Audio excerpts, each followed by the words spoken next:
Halo Sobat Kristus, selamat pagi, salam sejahtera. Jumpa lagi bersama kami, Komsos Salib Suci Taas, pada acara Ngobrol Bareng Imam. Hari ini, saya, Gregoria Tati Jarkasi, akan ngobrol atau akan bercerita dengan Pastor Dr. Gregorius Hertanto, MSc. Beliau adalah dosen pada Sekolah Tinggi Filsafat Pineleng. Selamat pagi, Pastor. Selamat pagi. Ya, apa kabar? Kabar baik, senang. Ya, Pastor, kayaknya kita sinama ya dalam nama Oh pelindung, iya, Gregorius. ya betul Ya. ya, Gregoria dan Gregorius ya. Oke. Betul. Nah, oke, Sobat Kristus. Hari ini kita akan ngobrol tentang masa Advent. Pastor, hari ini kan hari Minggu, Hari Raya Kristus Raja Semesta Alam. Nah, berdasarkan tahun liturgi, ini kan minggu akhir masa biasa. Nah, minggu depan akan masuk pada masa Advent. Nah, ini yang disebut dengan Hari Kristus Raja ini itu bagaimana, Pastor? Apa hubungannya dengan masa Advent? Iya betul ya, baik. Minggu depan minggu Advent yang pertama. Hari ini Kristus Raja Semesta Alam. Ini hubungannya erat sekali ya. Advent itu awal dari tahun liturgi. Lah minggu Kristus Raja Semesta Alam akhir boleh dikatakan ya. Minggu biasa yang ke-34 itu menjadi akhir dari tahun liturgi. Tapi ada hubungan teologis yang sangat erat ya. Kalau kita bicara tentang Advent, kita bicara tentang tiga kedatangan. Oh iya. Ya, kedatangan yang kita renungkan yang pertama adalah kedatangan Yesus pada waktu pertama kali, yaitu pada waktu dia lahir sebagai bayi di Nazaret. Tetapi lalu yang kedua, yaitu Yesus hadir di tengah-tengah kita sekarang ini. Dan yang ketiga, kedatangan Yesus terakhir. Nah, Kristus Raja Semesta Alam ini merayakan kedatangan Yesus Kristus pada akhir zaman. Jadi kita merayakan sambil mengantisipasi, sambil menantikan kedatangan Dia yang akan memenuhi segala yang menjadi rencana keselamatan Tuhan. Akhir-akhirnya Allah akan menjadi segala sesuatu di dalam segala sesuatu.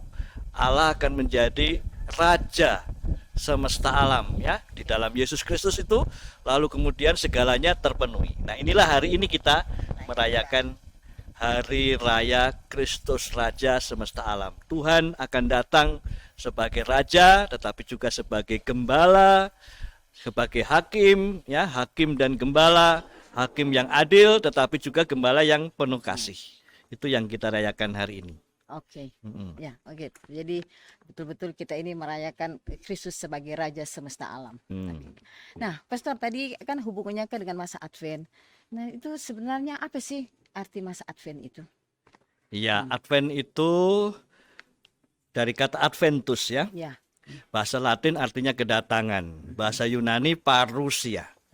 Artinya kedatangan. Nah, itulah pada masa Advent adalah masa di mana kita secara khusus mempersiapkan diri merenungkan kedatangan Tuhan. Ya, itu lalu berhubungan dengan, terutama sekali dihubungkan dengan persiapan Natal. Jadi orang Katolik tidak langsung merayakan Natal, tetapi mereka mempersiapkan diri terlebih dahulu. Ya, dibandingkan dengan masa Advent, ini juga masa persiapan, juga harus dengan tobat ya, bersamanya dengan masa puasa itu ada tobat di dalamnya, mempersiapkan diri supaya apa? Supaya ketika Tuhan datang kita siap. Nah, itulah masa Advent. Nah, jadi Pastor, jadi masa Advent ini kan kita akan kedatangan ya. Nah, itu berarti kita juga bisa menyebutkan itu sebagai masa penantian untuk kedatangan. Iya benar ya, penantian ya. Tetapi tidak cuma menanti dengan diam ya, tetapi menanti dengan mempersiapkan hati. Kita menanti juga dengan hati yang bersih ya. Jadi kalau misalnya nanti pada waktu masa Advent itu ada 4 minggu. Biasanya 2 minggu pertama itu diminta untuk mulai bertobat. Ya, jadi kita menyiapkan diri dengan pertobatan. Dan di banyak paroki pada masa-masa itu sudah mulai dengan sakramen pengampunan dosa. Itu benar-benar di awal. Lalu kemudian dilanjutkan dengan persiapan lebih dalam ke sana. Jadi menanti sambil bertobat, ya. Nah, iya. Sekarang kan ini kedatangan menanti. Sebenarnya kedatangan siapa yang akan kita nantikan? Gitu. Ya, kedatangan Tuhan, ya, Tuhan Yesus. Jadi Tuhan Yesus tadi. Nah, itu tadi saya katakan ada 3, ya, Yesus datang. Yang ini ada 3 misteri yang kita renungkan, ya. Misteri pertama, Yesus datang pada akhir zaman. Itulah sebabnya bacaan-bacaan pada minggu pertama biasanya berhubungan dengan persiapan, jaga-jaga. Ya, hamba harus berjaga-jaga. Kita diminta bersiap-siap, tetapi itu arahnya ke yang akan datang. Lalu kemudian kedatangan yang kedua adalah kedatangan Yesus lahir di Bethlehem. Dan yang ketiga adalah kedatangan Yesus di dalam hati kita. Ya, jadi 3 hal itu direnungkan, ya, terus-menerus di dalam masa Advent itu. Dan itu kelihatan di dalam liturginya, di dalam bagaimana kita merenungkannya setiap minggu. Oke, Pastor. Nah, ini menarik sekali. Jadi sebenarnya kekhasan dari masa Advent ini dibandingkan dengan masa lain tahun liturgi, ya, misalnya masa biasa atau masa Prapaskah. Ini apa kekhasan dari masa Advent ini? Iya, masa Advent ada di dalam lingkaran tahun, ya, tahun liturgi. Ya. Jadi di dalam tahun liturgi kita ada 4, ya. Ada masa Advent, masa biasa, lalu masa puasa, dan masa Paskah, ya, masa puasa atau masa Prapaskah, dan dilanjutkan dengan masa Paskah. Lalu kemudian masa biasa lagi. Jadi 4 lingkaran itu. Nah, Advent itu berhubungan dengan awal, ya, awal. Tetapi sudah langsung antisipasi ke akhir, ya, karena nanti kemudian pada masa yang terakhir nanti kita merayakan Hari Raya Kristus semesta alam. Ya. Itu dia. Ya, yang hari ini kita rayakan. Hari ini yang kita rayakan, ya. Gitu. Jadi Advent memang sungguh-sungguh sebagai awal, ya, itu dia. Awalnya dari mana? Ya, dari Kristus, ya. Jadi kalau tahun liturgi kita lihat itu memang Kristus itu alfa dan omega. Jadi awal dan akhir. Itu dia. Nah, kekhasannya Advent tentu saja ini. Jadi mulai dengan penantian, ya, mulai dengan Yesus sebagai awal. Dan Advent itu menandakan atau menguatkan ini. Ya, semua tahun, semua waktu mulai dari siapa? Mulai dari Kristus. Itu dia. Oke. Nah, ini Pastor. Jadi ini masa penantian atau kedatangan ini dia. Jadi bagaimana umat ini untuk menyiapkan diri agar dapat mengisi masa Advent ini secara bermakna? Iya, baik. Jadi umat sudah dibantu dengan liturgi sebenarnya masa Advent, ya. Jadi kalau kita lihat 4 minggu itu, kita diminta menyiapkan sesuai dengan itu. Nah, ada berbagai macam tanda, ya. Misalnya umat menyiapkan diri dengan membuat krans Advent. Ya, minggu ini saya harap dari seksi liturgi di mana saja di Taas juga ini menyiapkan krans Advent. Ya, krans Advent itu terdiri dari 4 lilin, ya. Ada juga tradisi yang menaruh 1 lilin di tengah dengan warna, ya, ada yang bermacam-macam, ada yang putih semua, tetapi juga sekarang sudah mulai dengan lilin dengan warna ungu, ya, sebagai tanda penantian, tanda tobat. Itu juga melambangkan sikap dari umat. Jadi umat merayakan dengan mempersiapkan diri dengan itu. Nah, ada 4 lilin. 1, yang ketiga itu warna apa itu? Pink. Warna pink, ya, warna rosa, ya, warna pink. Itu dia. Jadi 4 lilin itu sudah mulai melambangkan bagaimana umat harus bersiap-siap, ya, umat harus merayakannya. Yang kedua, umat tentu tadi bisa merayakan Advent dengan tobat, ya. Jadi memang terutama harus bertanya apakah saya sudah siap di dalam menantikan kedatangan Kristus. Yaitu tobat. Jadi minggu pertama, minggu kedua diisi dengan merenungkan tobat. Lalu yang ketiga, karena yang datang adalah Kristus cinta kasih, ya, Kristus yang adalah cinta, maka juga melakukan perbuatan cinta, ya, perbuatan kasih. Ya, jadi misalnya bagus sekali kalau mulai melihat apa yang kurang, ya, di dalam tingkah laku cinta kasihnya. Ya, mungkin melihat saudara-saudara yang perlu mendapat perhatian, ya. Kalau di keluarga-keluarga mungkin sudah mulai memikirkan saya mau memberi hadiah apa Ya, iya, untuk, ya, ya, untuk benar. saudara-saudaranya, untuk mamanya, untuk adiknya, ya. Begitu. Lalu perayaan itu akan menjadi istimewa. Ya, untuk yang biasa berdoa doa harian, ya, di sana juga diajarkan selain tindakan-tindakan tadi, ya, juga misteri Allah didalami, ya, misteri terutama kedatangannya. Itu dia. Nah, tadi Pastor sudah menyinggung tentang krans Advent, Ya, ya. ya. Itu kan krans Advent atau disebut juga lingkaran Advent. Nah, ini ada juga, saya baru baca ini, ada Corona Advent. Nah, tapi bukan virus corona ini ya. Nah, ini ada Corona Advent. Jadi saya berpikir mungkin disebut dengan Corona Advent karena corona itu merupakan lingkaran. Iya, Ya, benar, gitu. ya. Nah, kemudian ada ornamen-ornamennya. Tadi Pastor sudah bilang kan ada lilin gitu Ya. kan, ada mana. Nah, itu juga kan saya melihat ada lingkaran, ada daun cemara Daun-daun, hijau, ya. ada pita ungu, Ah. ya, dan yang terakhir itu yang lilin-lilin itu. Nah, ini antara lingkaran, daun cemara ungu, daun cemara hijau dan pita ungu itu apa ada maknanya itu dalam krans ini? Oh iya, jadi itu bersyukur, ya, kita gereja Katolik itu penuh dengan simbol. Ya. Penuh dengan simbol-simbol. Nah, juga di krans Advent, di lingkaran Advent itu juga ada simbol, ya. Simbol yang pertama itu lingkaran. Lingkaran menandakan kasih Allah yang tidak pernah putus. Kasih Allah tidak pernah berhenti. Dan itulah, ya, kita renungkan terus setiap saat.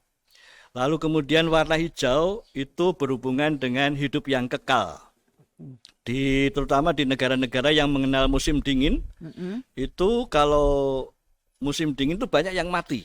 Tapi dicari pohon cemara yang dia selalu hidup, ya, selalu hijau warnanya. Itu lambang hidup yang kekal. Jadi di Oh, dalam ya. kegelapan, di dalam kerisauan hidup, ya, kehidupan kekal itu, ya, tidak pernah habis. Ya. Itulah yang hidup yang berasal dari iman kepada Allah. Di situ, jadi hijau juga menandakan harapan, ya, karena hidup kekal tidak pernah habis. Jadi Ya. itu harapan. Ditaruh di sana sebagai persiapan kedatangan Tuhan. Lalu kemudian warna ungu tentu juga menandakan pertobatan, ya, Oh, ya, penantian pertobatan. Jadi di sana, di dalam simbol yang sederhana itu ada kepercayaan akan kasih Allah yang tidak pernah putus, akan hidup kekal, akan harapan, ya, juga tentu ada pengharapan di sana. Itu dia makna ini, ya. Lalu lilin-lilin itu, ya, Ya, yang tadi lilin-lilin itu sudah 4 itu, ya. ya, itu biasanya menandakan apa? Yang pertama menandakan hope, ya, harapan. Harapan. Yang kedua menandakan faith, yaitu persiapan. Oh ya. Yang ketiga menandakan joy, ya, joy maka warnanya Pink, merah. sedikit, ya, lebih cerah, ya, Ya. pink, gitu. Lalu Biasanya kan kok warna pink menandakan itu sukacita ya, Pastor? sukacita, benar, ya, itu dia. Lalu yang keempat itu menandakan, ya, damai, joy, damai, ya, itu dia, ya. Oh, maaf, bukan damai, ya, joy dengan peace itu, ya. Yang keempat ini melambangkan love, ya, cinta, ya, cinta kasih. Jadi harapan, iman, ya, lalu joy dan cinta kasih. Itu 4 lilin itu. Tapi itu juga melambangkan apa yang akan dibaca di dalam bacaan-bacaan pada waktu minggu-minggu itu, ya. Ya. Yang pertama itu berhubungan dengan Yesaya. Ya, Yesaya itu dan nabi-nabi yang mewartakan Kristus. Yang kedua berhubungan dengan apa itu juga persiapan ya, berhubungan dengan persiapan. Terutama berhubungan dengan kitab suci. Oh ya. Ya, itu untuk mendengarkan sabda Tuhan dan sebagainya. Yang ketiga berhubungan dengan Bunda Maria. Oh Ya, ya. jadi Ada warna merah itu juga berhubungan dengan Bunda Maria Bunda ya. Maria. Oke. Jadi, nah itu sebenarnya terbalik. Kalau yang di bacaan Minggu Advent itu nanti keempat baru kita akan mendengar bacaan tentang Maria. Tapi sudah dalam tradisi ditaruh di nomor 3 ini. Oh iya. Dan yang keempat melambangkan Yohanes Pembaptis. Oke. Ini juga bacaan-bacaan Injil juga nanti akan berbicara tentang Yohanes Pembaptis. Nah ini di dalam minggu ketiga dan keempat ditukar ini. Ya ini dia Advent ya kecil tetapi simbol yang untuk saya penuh Besar. makna ya. Ya, oke, terima kasih. Nah, Pastor, ini krans Advent ini apakah cuma bisa ditaruh di gereja? Apakah bisa juga di rumah-rumah kita masing-masing kita membuat krans Advent ini? Iya, ini juga pertanyaan yang bagus sekali dan sudah saya pikirkan waktu saya di Eropa sana. Ya. Setiap keluarga membuat juga krans Advent di rumah-rumah dan saya kira itu juga tradisi yang bagus sekali untuk di Indonesia. Memang yang 4 lilin ya atau kadang-kadang 1 ditambah di tengahnya lambang Kristus itu biasanya ditaruh di kandelabra atau kandelar yang khusus untuk lilin Advent. Tetapi juga keluarga-keluarga bisa membuatnya ya, bisa bermacam-macam ya, ada berbagai macam tradisi. Bisa dengan 4 lilin, bisa juga dengan 1 lilin, tetapi diberi lingkaran-lingkaran ya. Jadi satu hari kira-kira akan menyala berapa senti, terus begitu sampai akhirnya ke 4 minggu itu 4 mewakili minggu ya. itu mewakili. Dan itu saya kira sangat bagus kalau ditaruh di dalam keluarga, mungkin di pojok tempat doa, mungkin juga di meja di meja makan di mana mereka biasa berkumpul atau di ruang tengah keluarga. Dan saya kira sangat bagus ya kalau di dalam keluarga ada juga lilin-lilin itu, lalu menghias. Anak-anak juga akan menjadi tempat katekese yang bagus ya, anak akan bertanya siapa yang kita nanti ya, lalu kemudian ibu akan menerangkan dan itu saya kira akan bagus ya. Bagus, ya. Ya, jadi kalau krans Advent itu kita buat kemudian diletakkan di rumah, jadi jangan hanya sebagai hiasan. Ya kan, jadi kita mau maknai dari krans Advent itu sendiri. Iya, ya tentu ibu-ibu juga suka juga ya kalau tempat lilinnya itu juga bagus ya. Jadi sekaligus jadi hiasan tapi juga sekaligus menambah suasana rohani ya. Pasti senang sekali itu ya. Gitu. Ya, itu memang sangat bagus itu, Pastor. Jadi mungkin kita himbau ke umat Stasi Salib Suci Taat bagaimana kita memaknai masa Advent ini kita dengan membuat krans Advent di rumah masing-masing. Nah, ada satu lagi, Pastor. Ini kita cuma tahu tapi alasannya saya tidak tahu. Ini pada masa Advent itu biasanya tidak ada sakramen perkawinan. Ya, apakah itu memang ada aturan gereja atau apa, atau karena kita dalam masa penantian jadi kita tidak bisa berpesta-pesta atau bagaimana itu? Saya kurang itu. Iya. Sebenarnya itu lebih karena alasan pastoral saja ya. Sebenarnya di dalam hukum gereja tidak ada larangan ya di dalam itu. Tetapi karena alasan pastoral, apalagi di daerah Manado ya, seringkali kalau namanya perkawinan tidak bisa sederhana. Lalu jadi kemudian jadi pesta dan sebagainya ya.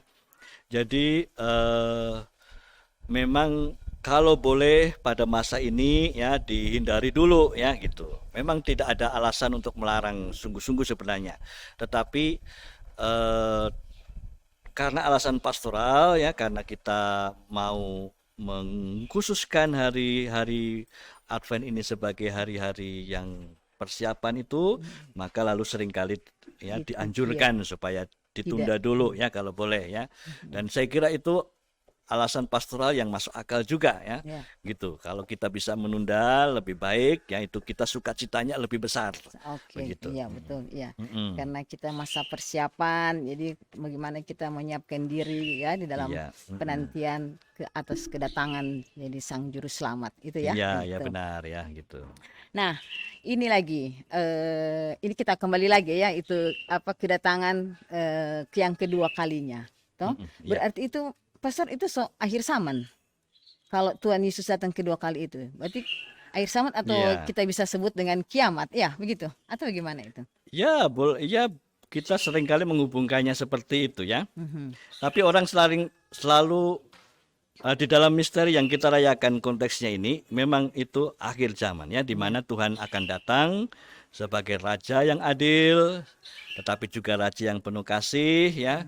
Dia akan datang, lalu kemudian semua orang akan dibangkitkan dan kemudian diadili ya secara umum begitu ya. Lalu kemudian dipisahkan ya tadi seperti kambing dan domba dan sebagainya. Itu dia.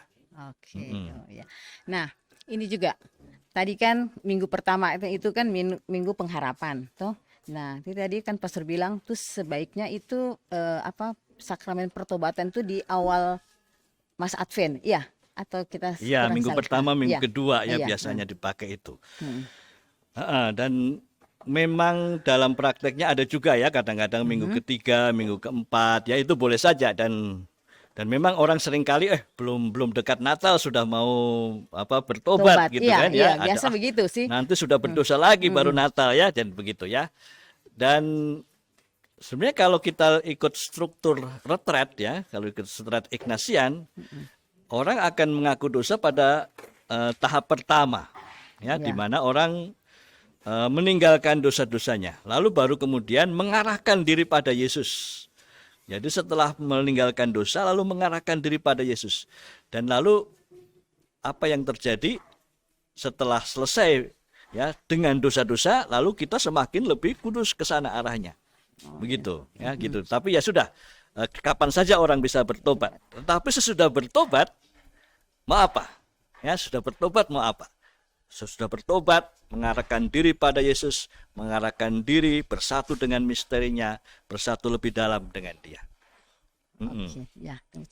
Nah, Pastor, ini ke dalam mau menyambut Natal ini di masa Advent ini, apakah itu kita sering bikin novena? Itu yang novena namanya kanak-kanak Yesus itu. Oh ya, Itu bagaimana itu, Pastor? ya benar itu ada tradisi ya, terutama kalau tidak salah dari Filipina atau dari Spanyol barangkali ya, yang dimana kanak-kanak Yesus begitu dihormati ya, di devosi pada kanak-kanak Yesus, terutama 9 hari menjelang hari Natal ya, ada novena kanak-kanak Yesus. Tetapi sebenarnya kalau kita lihat doa-doanya itu juga diambil dari ibadat harian kira-kira 7 hari atau 8 hari menjelang Natal yang disebut dengan dalam tradisi Eropa namanya Rorate. Ya, mungkin kenal tuh lagu Oh datanglah Immanuel ya, Okam ya itu ya.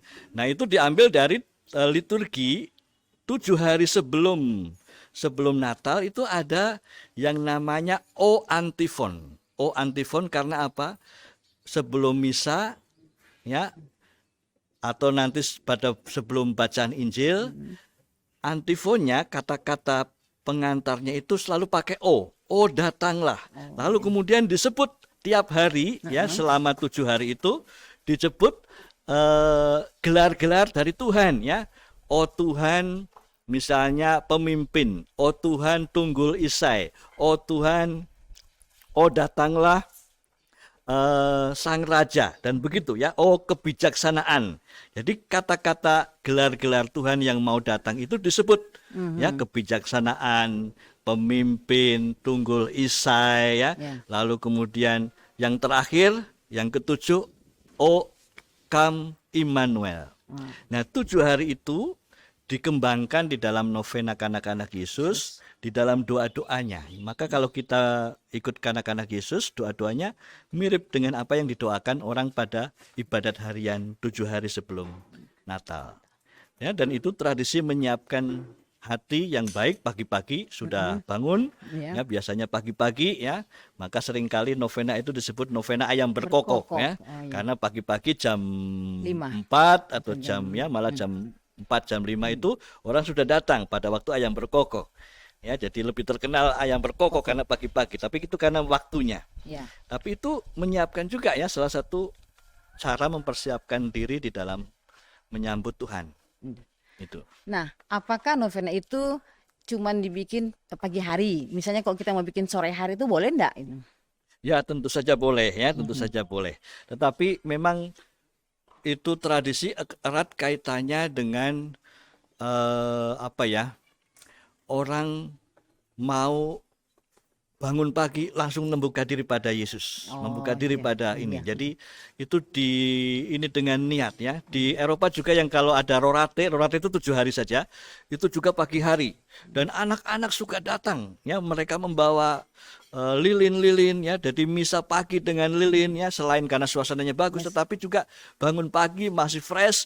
Ya pikirannya mau Masih ketemu tenang. dengan Tuhan, mau Iya, datang dengan Tuhan ya. Kalau kita buat itu aduh, ini kalau sore ya sudah habis kerja, sudah capek dan capek ya sebagainya betul. ya. Sudah Lalu banyak kita pikiran dari macam-macam ya. itu juga. Tapi mungkin baik kalau satu kali pagi-pagi ya, mengapa tidak ya? Pagi-pagi kita bangun ini ya, sebelum aktivitas yang lain kita buat. Itu dia. Oke, Pastor ini. Nah, ini memang masih banyak yang perlu kita ketahui, kita bincang-bincang. Nah, namun waktulah yang memisahkan kita, jadi waktu terbatas. Nah, kita sampai di sini dulu obrolan kita hari ini. Sobat Kristus, mari kita memaknai masa Advent ini dengan bisa dibilang pertobatan ya. Ya, untuk mempersiapkan kedatangan Sang Juru Selamat. Oke. Nah, jadi masa Advent ini jadi jangan cuma kita mempersiapkan mau baju baru, mau bikin kue, mau dekorasi yang macam-macam itu. Nah, dekorasi bagus bikin krans Advent. Advent, Untuk ya. itu kita berdoa bersama memaknai masa Advent ini. Oke, Sobat Kristus, ada satu lagi yang tak kalah pentingnya. Ingat pesan ibu. Apa Apakah itu? Jangan lupa pakai masker. Karena kita masa pandemik, jadi kalau kita keluar rumah jangan lupa pakai masker. Ya, Pastor juga pakai masker. Demikianlah obrolan kita hari ini. Terima kasih Pastor. Selamat siang. Salam sehat. Tuhan memberkati. Amin.